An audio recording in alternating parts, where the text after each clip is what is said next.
100 करोड़ का से ऊपर, मैंने करोड़ों की होगी। 100 करोड़ से ऊपर की वो बहुत संपत्ति। बड़ी।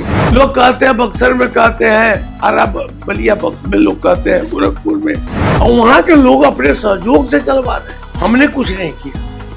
हनुमान जी लंका गए, तो जितनी संस्थाएं देख रहे हैं आप लोग खड़ा कर रहे हैं। इस्कॉन टेम्पल सुना है हमने कि आपका एक इस्कॉन टेम्पल है। चलो वहाँ 200, 250, 300 आदमी पर डे खाना खाते हैं, फ्री, 1 रुपया तो किसी से नहीं लेना है। अच्छा। और सारे लोग फ्री खाना वहीं रहते हैं, बाहर के पूरे देश से लोग आते हैं। मैं राम का दूत हूँ।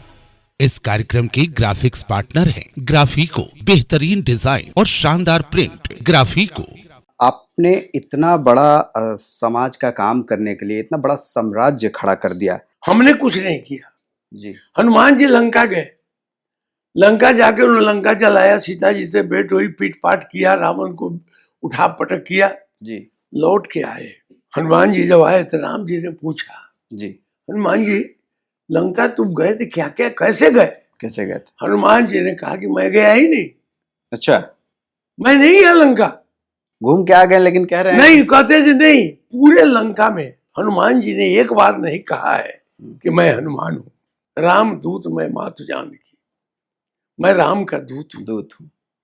और तो राम ने कहा कि तू तो लंका गए थे, झूठ बोल रहे हो। कहा कि ना, तो कौन गया था? तो जिमी हम हो गए रघुपति कर बाना, ताही भांति चले हनुमान, आपका बाण गया था वहां जी, मैं नहीं गया था। तो जितनी संस्थाएं देख रहे हैं आप लोग खड़ा कर रहे हैं, मैं कहां जाता हूं के? लोग कहते हैं बक्सर में, कहते हैं आरा बलिया में, लोग कहते हैं गोरखपुर में मेरी राम कथा हुई, वहां लोग कहते हैं कि यहाँ एक संस्था बननी चाहिए, गरीब बच्चों को पढ़ाओ जी। चल रही संस्था है, मैं नहीं कर चल रही हैं, और वहां के लोग अपने सहयोग से चलवा रहे हैं जी। तो मैं तो एक साधन मात्र हूँ। इस्कॉन टेम्पल सुना है हमने कि आपका एक इस्कॉन टेम्पल है, उसके बारे में थोड़ी हमारे ऑडियंस को बताएं। बहुत, गुड़गांव में मैंने एक आश्रम बनाया था, आत्म कल्याण केंद्र, वो कई बीघा में है, बड़ा है, 3 तले का बिल्डिंग मैंने बनाया जी। 15 साल लगा बनाने में। और जब संस्था चलो, वहाँ 200, 250, 300 आदमी पर डे खाना खाते हैं, फ्री, 1 रुपया तो किसी से नहीं लेना है। अच्छा। और सारे लोग फ्री खाना वहीं रहते हैं, तो बाहर के पूरे देश से लोग आते हैं, 2 दिन 4 दिन 10 दिन रहते हैं, रहना और खाना एकदम फ्री, 1 पैसा नहीं।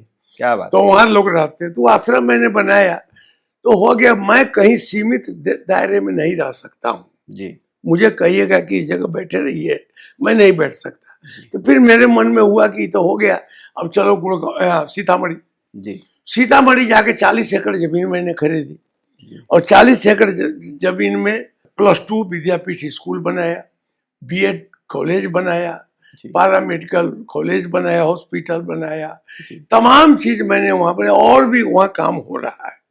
तो वहां जो काम होने लगा तो मैंने देखा कि गुड़गांव में मुझसे हो नहीं रहा है, बार बार में दौड़ना जाना संभव नहीं था। तो मैंने इस्कॉन को उसको फ्री ऑफ कॉस्ट 100 करोड़ का से ऊपर, मैंने करोड़ों की होगी, 100 करोड़ से ऊपर की बहुत बड़ी चीज संपत्ति है। अच्छा। अब दाम मैं नहीं जानता हूँ लगभग ना, लेकिन लगभग कोई बहुत बड़ी चीज है। तो उतने बड़े कैंपस को मैंने दे दिया इस्कॉन को, चलाओ तुम लोग चलो। अब जब महीना में 2 दिन 4 दिन जाता हूँ, वहां रहता हूँ, खाता पीता, खूब खेलता, भजन कीर्तन प्रवचन हुआ, फिर आके फिर गुड़गांव से आता हूँ मैं सीतामढ़ी, बीच में 2-3 जो स्कूल्स हैं मैं वहां रह लेता हूँ। तो मैं अपने लिए कुछ कर नहीं रहा हूँ, जो है सब जन कल्याण में हो रहा है। तो भगवान ने दिया, भगवान को दी। मैं तो यही मानता हूँ कि भगवान 4 हाथ से हमको दे रहे हैं जी, तो 2 हाथ से हम कितना खर्चा करेंगे, बस यही है मेरे जीवन का। हमारी रिसर्च टीम ने आपके बारे में एक छोटा सा आंकड़ा निकाला था कि इतने सारे संस्थाएं आप चलाते हैं, इतने सारे काम में आप लगे हुए हैं, तकरीबन 5000 प्लस लोगों के घर की आजीविकाएं आपसे चल रही हैं। आगे दिन का क्या ये लक्ष्य है? कितने 50,000 घरों में हम जुड़े रहें, यह मेरा उद्देश्य है कि घर घर में पूरे देश में मेरी संस्थाओं का विकास हो। और आज गरीब बच्चों के घर में जाके देखिएगा, मेरा फोटो लगा हुआ है। अरे वाह, क्या सभी गरीब जितनी महिलाएं झुग्गी झोपड़ी में लोग जो रह रहे हैं, उनके घरों में जाके देखिए छोटे छोटे बच्चों को देखिए, छोटे छोटे बच्चे मैंने 50,000 से ऊपर, मुझे अंदाज है अभी 22-23 साल से मैं चला रहा हूँ गरीब बच्चों का स्कूल। पता नहीं कितने लोग हमें भी पढ़ाओ चलाते हैं, हमें भी पढ़ाओ। तो इतनी संस्थाएं चल रही इसमें, आप जाइए चितकोहरा में जाइए, कौशल नगर में जाइए, सब जगह गरीब बच्चों का स्कूल है। तो मुझे बड़ी खुशी होती है, उन बच्चों में भगवान देखता हूँ जी, तो बड़ी खुशी होती है।